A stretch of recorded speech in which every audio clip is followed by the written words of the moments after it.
Nusantara. Iya. Ini yang seringkali dipakai hinaan Roy Suryo ke gua. Tapi video kali ini tidak bermaksud menghina Roy Suryo. Saya hanya pengen menunjukkan kepada teman-teman bagaimana proses penangkapan Roy Suryo yang dibilang kalau Anda pengen melihat proses penangkapan Roy Suryo, lihat aja film G30 SPKI. Dia yang ngomong loh. Kelompok-kelompok mereka ini yang ngomong gitu tuh. Oh, apa persis PKI berarti Gri? Ya nggak tahu kenapa dia ngomong begitu.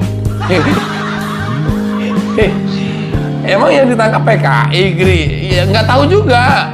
Yo, kok dia bilang persis seperti film G30 SPKI kalau Anda pernah lihat katanya.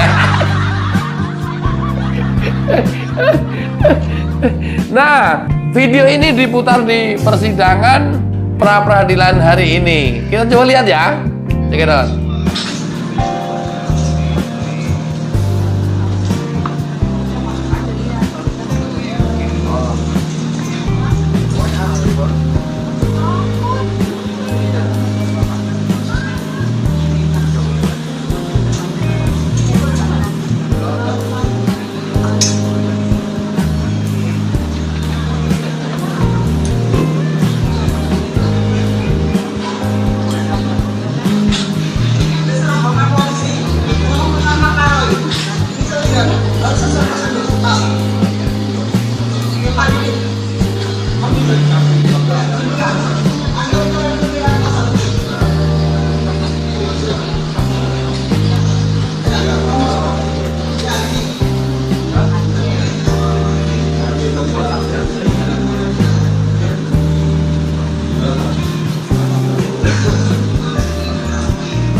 Ada surat perintah penangkapannya Pak.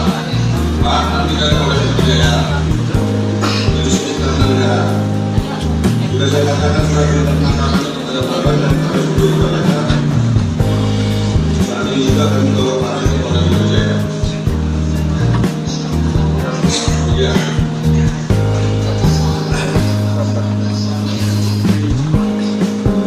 Kami hanya menjalankan sesuai Pak menangkap Pak. Kalau menangkap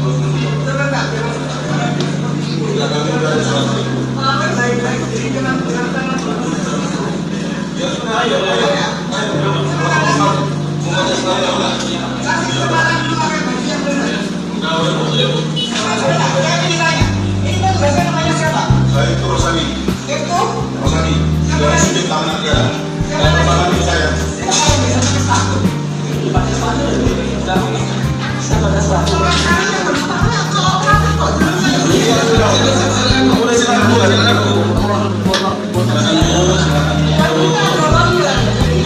Itu punya kamera, masnya juga punya kamera, sama-sama kita ini, ya. Juga disaksikan sama Pasku itu ada 2 orang.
Mana Gri yang seperti PKI Gri?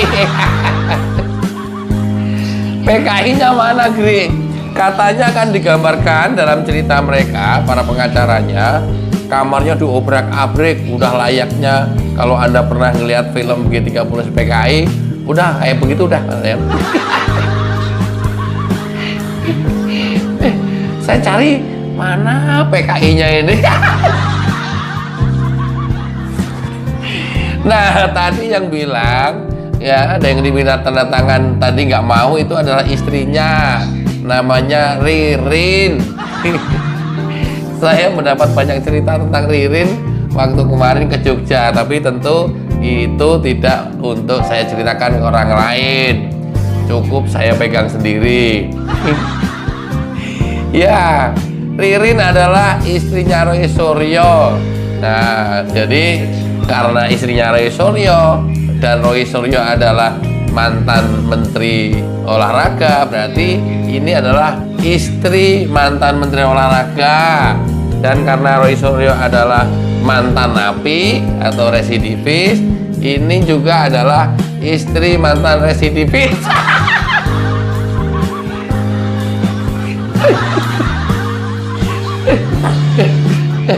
Aduh, mau diapa-apain juga residivis, lu mau ngapain? Yang gua heran, manusia-manusia yang masih terus membelain Roy Suryo sampai dengan hari ini dan menganggap Roy Suryo itu adalah pahlawan. Gua juga mikir, mantan residivis pahlawan dari mana ya? Kemudian ditangkap paksa atau dijemput paksa, katanya diobrak-abrik, kamarnya mana? Nggak lihat tadi kamarnya diobrak-abrik. Memang manusia-manusia ini jahatnya minta ampun, framingnya, pembohongannya luar biasa.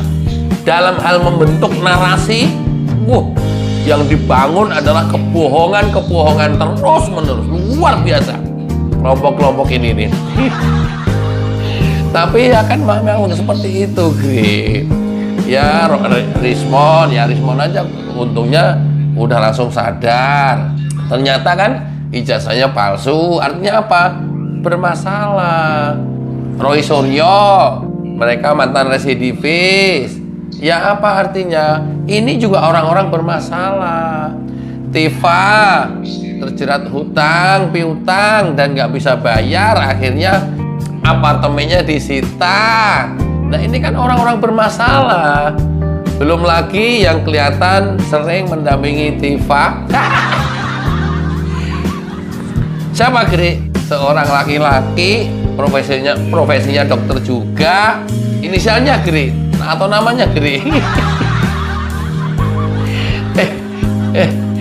Ya inisialnya T atau TFK. TFK mah tersangka, Gri bukan. Ini adalah dokter yang di balik layar seringkali kelihatan mendampingi Tifa. Nanti lama-lama juga muncul ini manusia ini. Gri, kamu tuh jangan bikin penasaran orang sih, Gri loh. Ya biarin aja apa yang saya sampaikan, nanti pasti belakangan hari akan muncul. Termasuk dokter TFK ini. Cowok, Gri, cowok. Siapa Gri? Ada aja. Nanti juga muncul lama-lama. Sebenarnya saya punya cerita banyak tentang dokter TFK yang kelihatan dekat dan memberikan support ke dokter Tifa. Tapi tentu tidak saya umbar, tidak saya obral. Itulah bedanya kita dengan mereka-mereka yang ahli fitnah, yang ahli membuka aib orang. Kalau kita kan enggak. Ya cukup mengerti untuk diri kita sendiri aja. Gri jangan gitulah. Kalau gitu lo nggak usah konten dah. Kalau begitu mah. Nah, kejahatannya Tifa ini sudah diakui juga oleh Rismond, dan memang Tifa ini orang jahat banget. Coba kita lihat. Saya pun sudah ditipu oleh si Tifa ini. Ditipu bulat-bulat, mentah-mentah. Ini video terbarunya Rismond. Rismond bahas tentang hutang piutang Tifa dengan kawannya, seorang perempuan yang sudah berlangsung beberapa tahun tapi tidak selesai juga, dan akhirnya apartemennya disita oleh pengadilan. Memang orang-orang ini orang-orang bermasalah semua, tapi herannya manusia-manusia kelompok keleduk, manusia-manusia kelompok kadrun kok ya ketutup otaknya ya, ketutup sama sekali hatinya ya. Ini heran aku. Satu persatu sudah mulai dibuka oleh Allah Subhanahu wa Ta'ala, ya Allah yang Maha Kuasa. Satupun mereka nggak tergugah, satupun mereka nggak tersadarkan, satupun mereka nggak percaya. Luar biasa kan kelompok-kelompok kadrun ini. Ya memang manusia-manusia kadrun ini sudah dinas oleh Allah. Sumum bukmum umyum fahum la yarji'un. Dikasih tahu tidak dikasih tahu sama saja. Mereka tuli, mereka budek, mereka picek, mereka bisu, mereka tetap tidak akan percaya. Ini sudah dinas dalam Al-Quran. Ini kelompok-kelompok kadrun ini nih. Loh, mereka ngeklaim dirinya paling kafah loh, Gri, menjalankan ajaran Islam. Orang kafah itu nggak berani fitnah orang lain. Orang kafah itu orang nggak berani mencaci maki orang lain. Orang kafah itu orang yang nggak berani gampang menuduh orang lain. Itu orang kafah. Apalagi macam mau bongkar kuburan ibu kandungnya Pak Jokowi, mau dilakukan tes DNA. Ini manusia-manusia apa? Ini adalah kelompok-kelompok keledung. Apa sih keledung? Kelompok-kelompok kelededungu. Udah sulit dikasih tahunya. Dan mereka nanti akan tersadar setelah kepalanya kejedot dengan masalah, setelah kakinya masuk ke lubang yang sama. Tapi biasanya itu pun juga tidak akan membuat mereka jerah. Itu pun juga tidak akan membuat mereka bertobat. Udah dinas dalam Al-Quran yang tadi saya sampaikan. Udah susah. Manusia-manusia ini udah susah. Fakta bahwa satu persatu dibukakan oleh Allah, ditunjukkan oleh Allah, nggak akan percaya. Sampai kapan, Gri? Sampai kita tunggu saatnya nanti akan seperti apa endingnya. Nggak apa-apa, sudah dekat kok. Yang paling luar biasa lagi adalah kelompok-kelompok pengikutnya yang meyakini sampai dengan hari ini masih meyakini bahwa junjungannya adalah pahlawan. Pahlawan bagi kebenaran, pahlawan bagi keadilan. Pahlawan apa? Allahu Akbar. Pahlawan penegak kebenaran. Tapi sesungguhnya berkali-kali saya sampaikan bahwa kalau dia ngomong pahlawan, itu kebalikannya 180 derajat. Mereka ini adalah pemfitnah ulung. Ya, manusia-manusia kelompok-kelompok ini adalah penebar fitnah yang sangat keji dan luar biasa. 180 derajat kebalikannya dari yang mereka klaim, dari yang mereka yakini, dari yang mereka provokasi ke kelompoknya sendiri. Ini manusia-manusia ini nih. Padahal satu persatu kan sudah mulai dibukakan. Tapi apa lantas mereka menjadi sadar? Enggak. Yang lagi kebayang oleh saya adalah nanti pada saat sidang sudah dimulai, ya kan ada berapa saksi? 100 lebih saksi yang akan dihadirkan. Kemudian nanti pengacara yang dari terdakwa akan menanyakan satu saksi perlu berapa menit. Bisa sehari pemeriksaan satu saksi atau 2 saksi. Kemudian 100 saksi. Pengacaranya gempor nanti. Belum lagi kemudian bukti-bukti yang dihadirkan ada sekitar 700 lebih. Kalau kemudian disusun satu tersangka itu filenya segini, artinya nanti pembelaannya dia akan bisa segini. Logikanya begitu ya. Logikanya begitu. Apakah kemudian dia mampu? Mampu. Kita tunggu persidangan berikutnya dan ini bakal seru. Pantas kita simak sambil seruput kopi. Agri Fanani, enjoy bersama jingle lagu Pak Jokowi Orang Kampung.